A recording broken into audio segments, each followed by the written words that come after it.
खुलुमबाय स्टुडियोआव दं आं भाग्यश्री बसुमतारी। क'क्राझारनि दतमायाव beneficiary meat and socio' economic awareness हाबाफारि खुंफुंदों।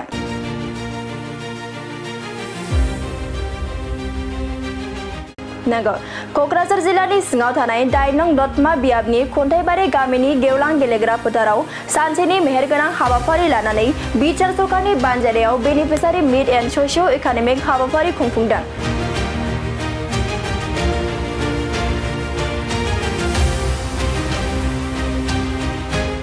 मख'नो गोनांदि बे हाबाफारियाव गोबां रायजो राजाफोरनि बाहागो लानायाव beneficiary meat and socio' economic हाबाफारिया गाजा गोमजायै जोबनानै थाङो।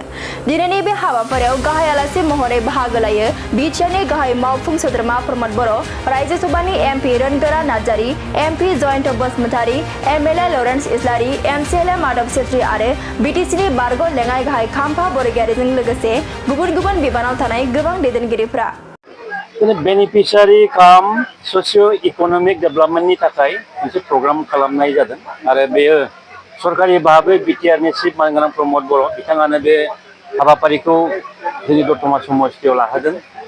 बेवहाय जोंनि बे दतमा समस्तिनि सिङाव जेसेबां बेनिफिसारिफोर दङ, जेसेबां माने सरकारि भाबै मोननाय अनसुंथाइ बेखौ मोननो हानाय बे बिथांमोनखौ लानानै दिनै मोनसे सावरायमेल खुंनाय जादों। खारन बेवहाय सरकारि आसनि हिसाबै जोंहा गोबांथार माखासे मावफुंबावनांगौ दङ, बेफोरखौ मावफुंनो, बेफोरखौ फोरमायनो आरो जोङो मत बिनिमय बे जोंनि बेनिफिसारिफ्रा मा रोखोम मोननो हादों, मोनखांनायनि उनावहाय बिथांमोना मा रोखोम खामानि मावदों मावाखै बेनि मोनसे मत बिनिमय रायज्लायनाय रायदावनाय बे सुरैहाय दिनै बे हाबाफारिखौ खालामनाय जादों। आरो जोंनि दतमा समस्ति हिसाबै जोङो बे रायजो राजाफोरनि जे गायनाय फुनाय समावबो जे बे रोखोम लोब लोब फैनानै जे मदद खालामफैदों बे जोबोद गोजोनथाव बाथ्रा।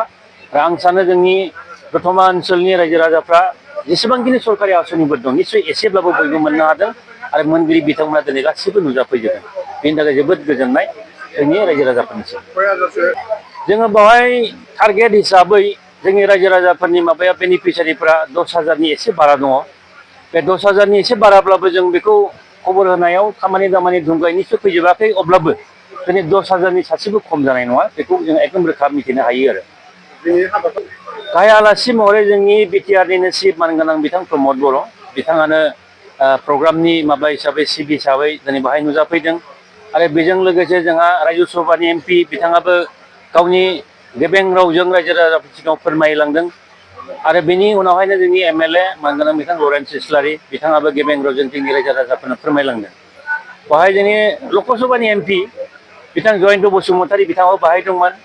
MCLA Madhav Chhetri political adviser to the chief आरो बेजों लोगोसे इएम बिथां अखिल मोसाहारि बिथाङाबो नुजाफैदों। आरो बेवहाय जोंनि गोबां अफिसारफोर बाहाय नुजाफैदों। आरो जोंनि लकसभानि एमपि जयन्त बसुमतारी बिथाङाबो फैदों, बेखौ दहायबो बुंखांखाबाय आङो।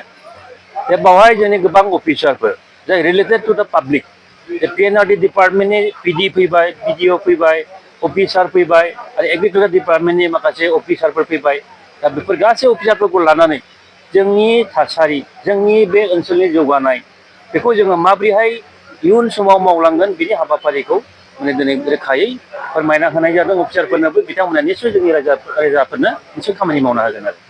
बे बाथ्राखौ जोङो थखयै बयबो रायजो राजाफ्रा मिथिगौ, साफ्रोमबो खोनागिरिफ्रा बुजिगौ जे बिर'धि होननाय लोगो लोगो बिसोरनि खुगायाव बेनो फैगोन जे सरकारखौ सोंखारिनानै बोरैहाय गाव पजिसनाव फैनो हायो। बे प्रथम खोथा बे। आरो आसनि हिसाबै मोनफ्रोमबो आसनिफोरखौ जोङो नाम दोनै खामानि मावदों। बे जाबाय मोनसे अफिसियेल माने नर्म्स दङ।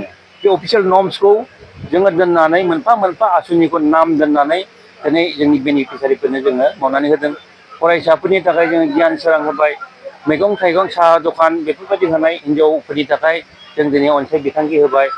आरो मन्दिर मस्जिद आरो गिर्जा गारजासालि थानसालि लुनो थाखाय जोङो दिनैहाय आलारि सोरां बे बिथांखि लाबाय। आरो बेबादिनो जोंनि सेल्फ हेल्प ग्रुपफोरनोबो जोङो जेरै अनसुंथाइ होदों आलारि सोरां आरो ओरै गियान सोरां आरो गासै जोंनि बे सेल्फ हेल्प ग्रुपफोरनो जोङो जेरैबायदि अनसुंथाइ होदों बे मथे खामानियाबो जादों। आरो दिनैनि दिनावहाय जे चिफ सारा जेरैबायदि फोरमायलांबाय जे बावहाय सेल्फ हेल्प ग्रुपफोरनोबो जोङो टेन्ट हाउसनि जेसेबां मेटेरियेल बेखौबो निस्सय माने जोङो बावैसो समनि उनावनो होनो हागोन। आरो माखासे चेक जायफोर सफैखाबाय माने आलारि सोरांनि बेखौबो जोङो रानगासिनो दिनैहाय बे खेवजेनबाय जों बेखौ फारियै रानलांबाय थागोन।